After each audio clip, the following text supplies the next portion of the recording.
10-75 വയസ്സ് പ്രായമുള്ള ഒരു ഡയറക്ടറും അത്രയും തന്നെ പ്രായമുള്ള ഒരു സ്ക്രീൻ റൈറ്ററും ഒരു സിനിമാറ്റോഗ്രാഫറും 100 വയസ്സിൻ്റെ അടുത്ത് പ്രായമുള്ള ഒരു മ്യൂസിക് ഡയറക്ടറൊക്കെ വന്ന് മക്കളെ ഞങ്ങളുണ്ടാ ഫീൽഡിൽ ഞങ്ങളും പടം ഒന്നും വിട്ടിട്ടില്ല ഈ ഓൾഡ് ഈസ് ഗോൾഡ് എന്ന് കേട്ടിട്ടില്ലേ എന്ന് ഒരിക്കൽ കൂടി നമ്മളെ ഓർപ്പിക്കുന്നൊരു പടമാണ് ഡിസ്ക്ലോഷറുടെ.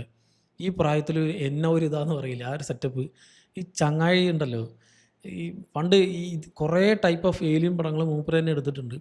സൈഫൈ എന്നൊരു ജോണറിൽ മൂപ്പര് തൊടാത്ത വേറെ സാധനങ്ങളൊന്നുമില്ല. ഇപ്പോൾ വാർ ഓഫ് ദി വേൾഡും ഈട്ടിയും close encounter of the third കൈൻഡും എങ്ങനെ സ്പിൽബർഗ് തൊടാത്ത ഏലിയൻ പടങ്ങൾ അധികം ഇല്ല എന്ന് വേണമെങ്കിൽ തന്നെ നമുക്ക് പറയാം. മൂപ്പര് ആ ഒരു ഈ ഒരു സൈഫൈ ഏലിയൻ കോൺസെപ്റ്റുകളെ അല്ലെങ്കിൽ സിനിമയിൽ എത്രത്തോളം മൂപ്പര് ഇൻഫ്ലുവൻസ് ചെയ്തിട്ടുണ്ടെന്നുള്ളത് അത് കഴിഞ്ഞിട്ട് വന്ന ഡയറക്ടേഴ്സ് നമ്മൾ കണ്ടതാണ്.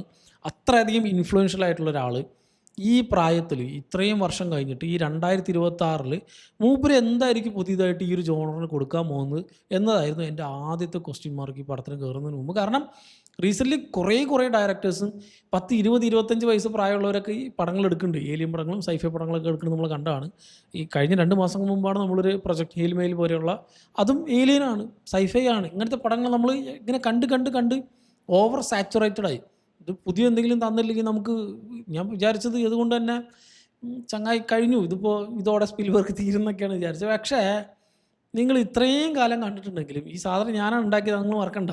പക്ഷെ എന്നിട്ട് നിങ്ങൾ ഇതേപോലെ കുറേ ഏലിയൻ പടങ്ങൾ കണ്ടിട്ടുണ്ടെങ്കിൽ ഇതുവരെ കാണാത്ത, അധികം ആരും ചർച്ച ചെയ്യാത്തൊരു കോൺസെപ്റ്റാണ്, യൂണീക്കായിട്ടുള്ള ഐഡിയ ആണ് ഞാനിവിടെ ഡിസ്കസ് ചെയ്യാൻ പോകുന്നത്. അതും അല്ല ത്രില്ലിംഗ് ആയിട്ടാണ്, വെടിപ്പായിട്ട് നല്ല സ്റ്റാർട്ട് ടു എൻഡ് പക്ക നല്ലൊരു അഡ്രിനാലിൻ റഷ് തരുന്ന ഒരു പ്രോപ്പർ സൈഫൈ ത്രില്ലറാണ് ഞാൻ നിങ്ങൾക്ക് തരാൻ പോകുന്നത് പറഞ്ഞിട്ടാണ് ഈ ഒരു പടം ഇറക്കിയിട്ടുള്ളത്. നല്ല കിടിലൻ ത്രില്ലർ, സ്റ്റാർട്ട് ടു എൻഡ് നല്ല എൻഗേജിങ് ആയിട്ടായിരുന്നു ഈ പടം പോയത്. എവിടെ ഒരു ഡ്രോപ്പ് ഇല്ല. ജസ്റ്റ് ഒന്ന് ഡ്രോപ്പ് ആവുമെന്ന് തോന്നുമ്പോഴേക്കും ജോൺ വില്യംസ് ഒക്കെ വന്ന് ഇതിനെ അഡ്രിനാലിൻ റഷ് കൊടുത്ത് ഈ സാധനത്തിന് മാറ്റും. അങ്ങനെ ആ ഒരു OG ടീമിനെ വെച്ച് ചെയ്തുകൊണ്ടാണ് ഈ ഒരു പരിപാടി മുഴുവനായിട്ട് നടക്കുന്നത്. നല്ല കിടിലൻ സ്ക്രീൻ പ്ലേ, ഡേവിഡ് കിയോപ്പിൻ്റെ ജുറാസിക് പാർക്ക് മുതലേ ഈ ഒരു കോംബോ ഉണ്ട്. ഈ സിനിമയുടെ ഒരു കോൺസെപ്റ്റ് ഞാൻ ഈ പറഞ്ഞ പോലെ വേറൊരു സിനിമയിലെന്നൊക്കെ പറയുമ്പോഴും നമുക്ക് വേണമെങ്കിലും അറൈവലായിട്ടോ നമ്മുടെ നിക്കോളസ് കേജിൻ്റെ നോയിങ് ആയിട്ടൊക്കെ തന്നെ അവിടെ ഇവിടെയൊക്കെ ആയിട്ട് സിമിലാരിറ്റി ഒക്കെ തോന്നും. പക്ഷേ ഇങ്ങനൊരു കോൺസെപ്റ്റിന് നല്ല ഈ പറഞ്ഞ പോലെ ത്രില്ലിംഗ് ആയിട്ടും അതോടൊപ്പം തന്നെ നമുക്ക് കാണുമ്പോൾ തന്നെ നമുക്ക് ആ ഒരു ഐഡിയയിൽ നമ്മൾ ഭയങ്കര അധികം അറ്റാച്ച്ഡ് ആവും. ഇപ്പോൾ ഏലിയൻസ് എന്ന് പറഞ്ഞ കുറേ സംഭവങ്ങൾ നമ്മൾ കണ്ടിട്ടുണ്ട്. പക്ഷേ ഈ സിനിമ ചർച്ച ചെയ്യുന്നത് ഇറ്റ്സ് നോട്ട് അബൌട്ട് ഏലിയൻസ്. ഈ സിനിമ ഇപ്പോൾ ഡിസ്ക്ലോഷറിൻ്റെ എന്ന് പേരുണ്ടെങ്കിലും ഈ സിനിമ ഏലിയൻസ് ഇപ്പോൾ വരും, അല്ലെങ്കിൽ ഇപ്പോൾ നമ്മൾ വാർ ഓഫ് വേൾഡിൽ കാണുന്ന പോലെ, നമ്മൾ ടോം ക്രൂസിൻ്റെ പടത്തിലൊക്കെ സ്പിൽബർഗിൻ്റെ പടത്തിൽ കാണുന്ന പോലെ തന്നെ ഏലിയൻസ് വന്ന് ഇപ്പോൾ എല്ലാവരെയും കൊല്ലും, അല്ലെങ്കിൽ നമ്മളിപ്പോൾ വേറെ എക്സ്ട്രാ ടെറസ്ട്രിയൽ സ്പീഷീസിനൊക്കെ കണ്ടുപിടിക്കാൻ പോകുന്നതാണ് ഇതിൽ പരിപാടി. ആ ഒരു സെറ്റപ്പ് അല്ല. അങ്ങനൊരു സാധനം ഉണ്ടെങ്കിൽ, ഇഫ് ഏലിയൻ എക്സിസ്റ്റ് എന്നുള്ളത് നമ്മൾ റിയാലിറ്റി അക്സെപ്റ്റ് ചെയ്താൽ എങ്ങനെയായിരിക്കും അതിനെ ഹ്യൂമൻസ് ഏറ്റെടുക്കുക എന്നുള്ളതാണ് ഈ cinema. So it's completely about humans. നമ്മുടെ ആ ഒരു ബിലീഫ്സും നമ്മൾ ഇത്രയും വർഷമായിട്ട് നമ്മൾ നൂറ്റാണ്ടുകളായി ഫോളോ ചെയ്യുന്ന കുറേ പാറ്റേൺസ്, കുറേ കാര്യങ്ങളൊക്കെ ഒരു സ്പോട്ട് ഓഫ് സെക്കൻഡ് കൊണ്ട് ഷാറ്റർ ആവുന്ന ആ ഒരു റിയാലിറ്റി ഉണ്ടല്ലോ, അതാണ് ഈ സിനിമ ഇങ്ങനെ ചർച്ച ചെയ്തു പോകുന്നത്. എൻ്റെ ആ ഒരു കോൺസെപ്റ്റ് എനിക്ക് ഭയങ്കരമായിട്ട് ഇഷ്ടമായി.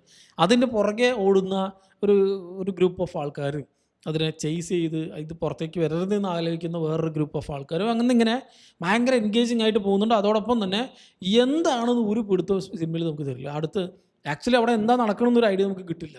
അടുത്ത് ഇനി എന്താ നടക്കാൻ പോകണമെന്നും കിട്ടില്ല. ഇനി ഈ സിനിമയ്ക്ക് ആണെങ്കിൽ ഞാനിപ്പോൾ ഈ പറഞ്ഞ പോലെ എന്തെങ്കിലും സ്പോയിലർ പറഞ്ഞാലും അത് സ്പോയിലർ ആവില്ല. നമുക്കൊരു ഐഡിയ കിട്ടില്ല. ആക്ച്വലി അങ്ങനെ വേണം സിനിമ എടുക്കാൻ, അങ്ങനെ വേണം ത്രില്ലേഴ്സ് എടുക്കാൻ. നമുക്കൊരു ഐഡിയ കിട്ടാൻ പാടില്ല. എന്നാലും നമുക്കൊരു ത്രില്ലിംഗ് മൊമെൻറ്റ് കിട്ടില്ല. എന്താ ഇപ്പോൾ നടക്കണമെന്നൊരു ഐഡിയ ഇല്ല. ഇനി അടുത്ത് എന്ത് നടക്കാൻ പോകുന്നു നമുക്കൊരു ഐഡിയ ഇല്ല. സോ ത്രില്ലർ എന്നുള്ള ഒരു ജോണറിനെ തന്നെ ഒന്ന് ഓർപ്പിക്കുന്നൊരു പടം കൂടിയാണ്. പക്ഷേ റീസെൻ്റ്ലി പുറത്തിറങ്ങുന്ന പല സിനിമകൾക്കും ഇത് പറ്റുന്നില്ല. നമുക്കൊരു സെക്കൻഡ് ആക്റ്റോ അല്ലെങ്കിൽ ഈവൻ ഫസ്റ്റ് ആക്ടിൻ്റെ ആദ്യത്തെ ഒരു 20 മിനിറ്റ് കാണുമ്പോഴടക്കം നമുക്ക് പല സിനിമകൾക്കും ഇപ്പോൾ ഈ പടം എവിടെ കൊണ്ട് അവസാനിക്കുക നമുക്കൊരു ഏകദേശം ഒരു ഐഡിയ കിട്ടും. ഫസ്റ്റ് ഷോട്ട് കാണുമ്പോൾ തന്നെ പല സിനിമകളും കിട്ടുന്നുണ്ട് ത്രില്ലർ എന്ന് പറഞ്ഞ് നടക്കുന്നത്. അതുകൊണ്ട് അതൊന്നും തന്നെ ത്രില്ലറല്ല. പക്ഷേ ഇത് പ്രോപ്പർ ത്രില്ലറാണ്. ഞാൻ അനാവശ്യമായിട്ട് വേറെ എങ്ങോട്ടും പോകാതെ എന്താണോ പടത്തിൽ പറയാൻ ഉദ്ദേശിച്ചത് സ്റ്റാർട്ട് ടു എൻഡ് അവിടെ മാത്രമേ ഉള്ളൂ. സോ സ്പിൽബർഗ് പടം എന്ന് പറഞ്ഞാൽ സ്പിൽബർഗ് പടമാണ്. അതിൻ്റെ അപ്പുറത്തേക്ക് വേറെ പരിപാടിയൊന്നുമില്ല. ഒരു വൺ ഓഫ് എ കൈൻഡ് സാധനമായിരിക്കും മൂപ്പര് ഇറക്കുക.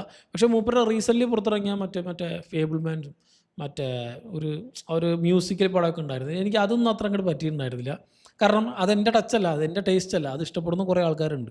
പക്ഷേ ഒരു OG സ്പിൽബർഗ് ഫാനൊക്കെ ഉണ്ടല്ലോ, ഇപ്പോൾ 90s കിഡൊക്കെ ആണെങ്കിലെങ്കിൽ ഞാനൊക്കെ മൂപ്പരുടെ ഈട്ടിനേക്കാൾ കൂടുതൽ ജുറാസിക് പാർക്ക് കണ്ട് അങ്ങനെ ജുറാസിക് പാർക്ക് എന്നൊക്കെ പറഞ്ഞാൽ ഒരു ഇമോഷനാണ് എനിക്ക്.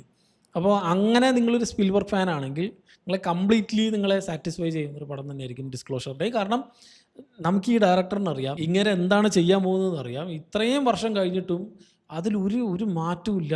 ഇത് ഇങ്ങനെ ഈ പഴയ വൈൻ പോലെ ഇങ്ങനെ പഴകും തോറും അതിങ്ങനെ കൂടി ഈ ചങ്ങായിയാണ് റെഡി പ്ലെയർ വൺ എടുത്തത്. ഇപ്പം ഇത്രയും അഡ്വാൻസ്ഡ് ആയിട്ടുള്ള ടെക്നോളജി ഒക്കെ വെച്ച് നല്ല കിടിലൻ ഒരു ഫ്യൂച്ചറിസ്റ്റിക് കോൺസെപ്റ്റിലുള്ള ഒരു പടം. ഇതേപോലെ എണ്ണി പറയാനാണെങ്കിൽ തീരൂല. പണ്ട് ഷോസ് ഇറക്കിയതും ഇപ്പോൾ വാർ ഓഫ് ദി വേൾഡ് ആ ടൈമിൽ നമ്മൾ അങ്ങനത്തെ ഒരു പടം കണ്ടിട്ടില്ല. സോ കാലത്തിന് മുന്നേ സഞ്ചരിച്ച ഡയറക്ടറിൻ്റെ മറ്റൊരു കിടിലൻ പടമാണ് ഡിസ്ക്ലോഷറിൻ്റെ. അതിനപ്പുറത്തേക്ക് ഇതിൽ വേറൊന്നും പറയാനില്ല. എമിലി ബ്ലണ്ടൊക്കെ എനിക്ക് ഇതിൽ സ്റ്റാൻഡ് ഔട്ടായിട്ട് പെർഫോം ചെയ്തിട്ടുള്ള എമിലി ബ്ലണ്ടാണ്. അല്ല കിടിലൻ.